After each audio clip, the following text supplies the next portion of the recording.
हमें जातीय अभिमान होना चाहिए, हमें जातीय अभिमान होना चाहिए, पर जात से और वर्ण से भी ज्यादा बड़ा है राष्ट्र धर्म।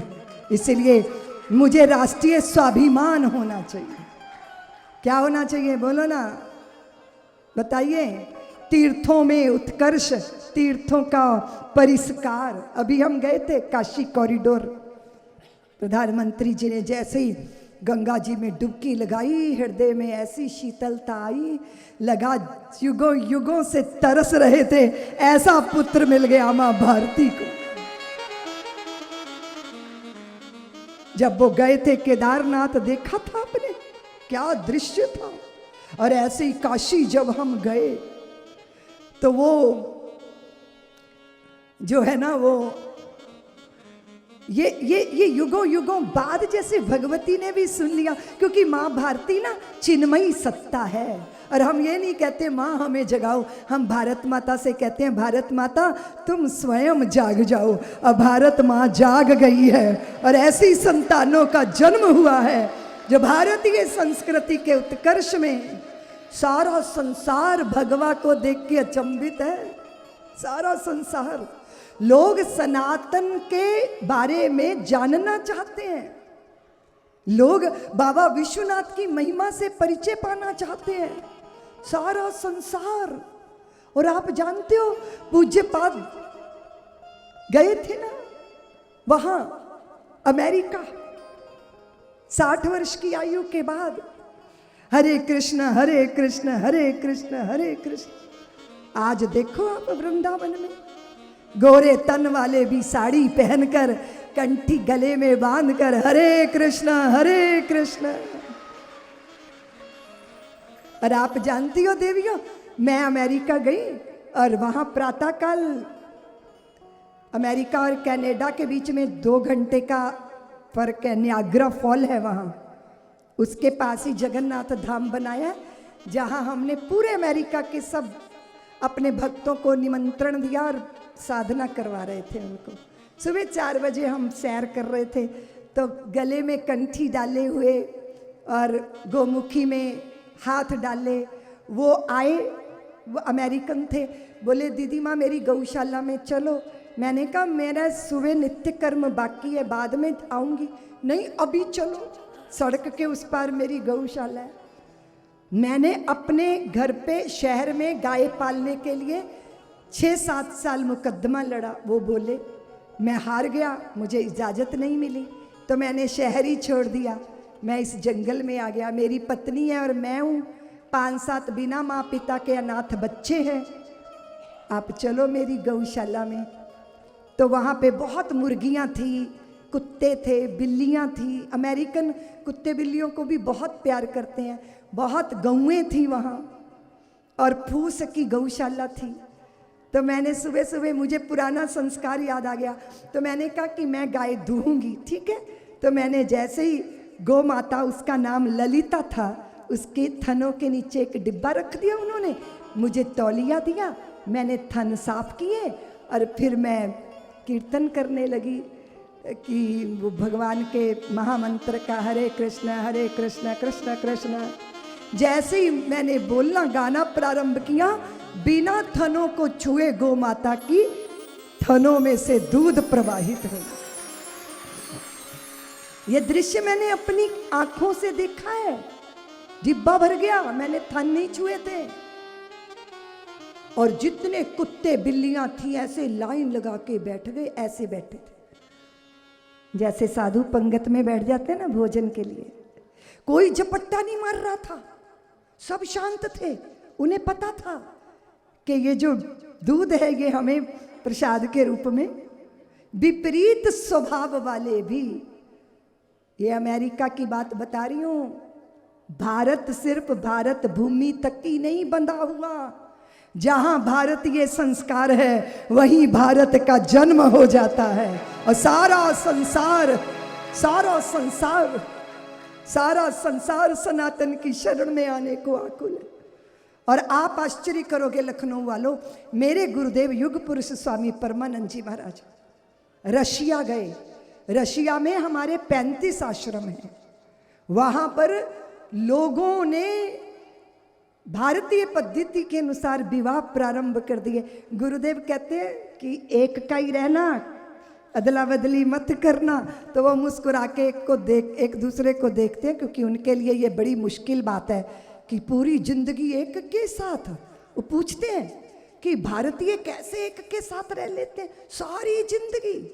तो हमने कहा सारी जिंदगी रहते हैं और मरने के बाद भी एक साथ रहते हैं। भले ही पत्नियां दुखी होके ये कहें कि अगले जन्म में मैं पति बनूंगी, तू पत्नी बनना, तब तुम्हें पता चलेगा दिक्कतें क्या होती हैं। ये भारतीय संस्कार है। और ये छोड़िए वहां की बात, चलो शेखावाटी ले चलती हूं मैं। गुलाब यती जी महाराज इतने प्यारे संत, मुझे संतों का बहुत स्नेह मिला, लखनऊ वालों बहुत स्नेह मिला।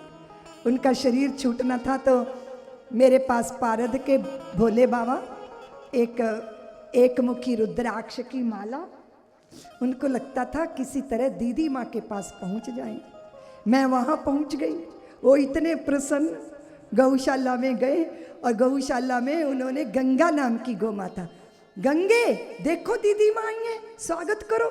जैसे ही उन्होंने ऐसे बोला तो गौ माता के थनों से दूध की धारा बहने लगी और पूरी भूमि दूध से। ये दृश्य हम देखते हैं सनातन के भाव को, सनातन का जो भाव है ना वो प्रकट हो जाता है, मूर्ति मंत होकर प्रकट हो जाता है। मन का चिंतन उर का चिंतन, चित्त का ये विश्वास, सर्वे भवन्तु सुखिना की ये है चिर अभिलाष। क्या है मेरे राम, उनके नाम का आधार। अरण्य कांड में बाबा ने दर्शन करवाया, अद्भुत सा दर्शन करवाया। एक बार चुनी कुसुम सुहाए, निज कर भूषण राम बना, सीतई पहिराए प्रभु सादर, बैठे फटिक सिला के। बात ये नहीं है कि आपने सोने चांदी और मणि माणक के पहना है देवियों, बताओ। एक नगर की घटना ऐसी हुई कि सेठानी मोटी हो गई थी बहुत, तो अपना ध्यान नहीं देती थी तो बीमार हुई तो अस्पताल में रहना था। तो पिता पुत्र लड़ रहे थे। पिता कह रहा था कि मेरी मीटिंग है, पुत्र कह रहा था मुझे अमेरिका की टिकट है मेरी। रात को सेठानी के पास रुकने को न पति तैयार था न पुत्र तैयार था। नर्स को बहुत सारा पैसा पकड़ाया कि इसकी सेवा करना। दूसरा दृश्य है, रिक्शा पे लाया है पत्नी को, पैसे नहीं है, रात को फिर चलाएगा रिक्शा, सवारियां ढोएगा।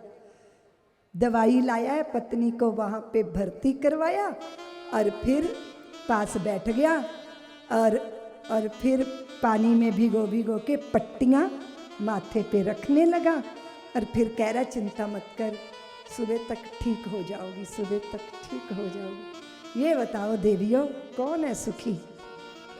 बताओ देवियों। वो जो नर्स को रिश्वत देके कन्नी काट गए वो सुखी है, या ये गरीबनी है पर गरीब पति माथे पे पट्टियां रख रहा है? इससे ज्यादा अमीर कोई हो सकता है? हो सकता है?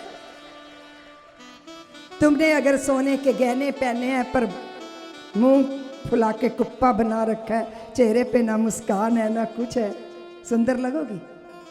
बोलो ना। सबसे बड़ा श्रृंगार क्या होता है मुख का? मुस्कान। और मुस्कान कब आती है? जब हृदय में तोष होता है, परितोष होता है, प्रसन्नता होती है। और अगर गम भी आ जाए तो उसको सहन करने की, मुस्कुराकर जिसको गम का जहर पीना आ गया, ये हकीकत है जहां में उसको जीना।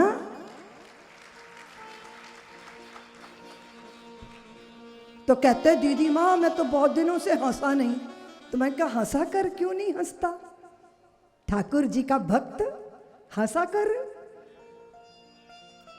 मुस्कुराने की इजाजत सिर्फ मनुष्यों को दी है प्रभु ने। हम हंस सकते हैं, मुस्कुरा सकते हैं। कभी गधे को मुस्कुराते देखा है? देखा है? बोलो ना, गधा कभी मुस्कुराता है? बोलो ना, नहीं ना। तो जो चुपचाप बैठा मुस्कुराता ही नहीं है, क्या है वो? क्या बनने की कोशिश है? अब मुझसे मत कहलाओ। अच्छा, दूसरी बात यह है कि अगर अगर अगर अगर ये निश्चित हो जाए कि जो मिला है वो हमेशा पास रह सकता, टिकाया जाएगा उसे, जो टिकेगा, टिक सकता है वो, जो शाश्वत है, जो नश्वर है वो तो जाएगा, जाएगा ना। बोलो ना, जो आया है सो जाएगा ना जी, जो पैदा हुआ है वो मरेगा ना जी, जो मिला है वो छीनेगा ना जी। तो फिर फिक्र क्या करनी है? करनी है क्या फिक्र? करनी है नहीं ना। तो फिर ये भी संभव नहीं है कि आप टिका लोगे सब कुछ, कि आपने जो कमाया है वो परमानेंट आप ही के पास रहने वाला तो नहीं है ना। बोलो ना देवियों। इसलिए अगर कम है तो भी फिक्र करने की जरूरत नहीं है, ज्यादा है तो धर्म में लगा देना चाहिए। या बहुत मिल गया तो अच्छी बात है, छिन गया तो अच्छी बात है। यही तो मिला था, ऐसे ही तो मिला था, सेतमेत में ही तो मिला था। सेतमेत में मिला है, चला गया। चोर है, मेले में गया था, किसी का घोड़ा खोल लिया था। घोड़ा खोल के बेचने लगा था और बहुत सस्ता बेच रहा था। लोगों ने कहा बड़ा सस्ता बेच रहा है। कहते बस जल्दी जल्दी बेचना है, जल्दी जल्दी बेचना है। तो हुआ क्या कि वो ग्राहक ढूंढ रहा है, ले लो मेरा घोड़ा, बड़ा फुर्तीला है मेरा घोड़ा, बहुत जोरदार है मेरा घोड़ा। ग्राहक कोई मिला नहीं, तो पेड़ पे बांध दिया। तो हुआ क्या, वो चाय पानी पीने चला गया तो उसका घोड़ा कोई और खोल कर ले गया। अब ये अपना घोड़ा ढूंढता फिर रहा है, कहाँ है मेरा घोड़ा, कहाँ है मेरा घोड़ा। तो बढ़िया था मेरा घोड़ा, चला गया मेरा घोड़ा। तो किसी ने पूछा कि किस भाव खरीदा था घोड़ा और किस भाव बेचा घोड़ा। तो उसने कहा जिस भाव खरीदा था उसी भाव बेच दिया। तो ऐसा ही है ना संसार। बोलो ना। जीवन की नश्वरता का जिनको बोध होता है वो जो है जगत के आकर्षणों से मुक्त रहकर सत्यव्रतधारी कर्तव्य पारायण होते हैं। सब्सक्राइब करें साध्वी ऋतंभरा जी के YouTube चैनल को और हमारी वीडियोस को सबसे पहले देखने के लिए बेल आइकन को दबाना ना भूलें।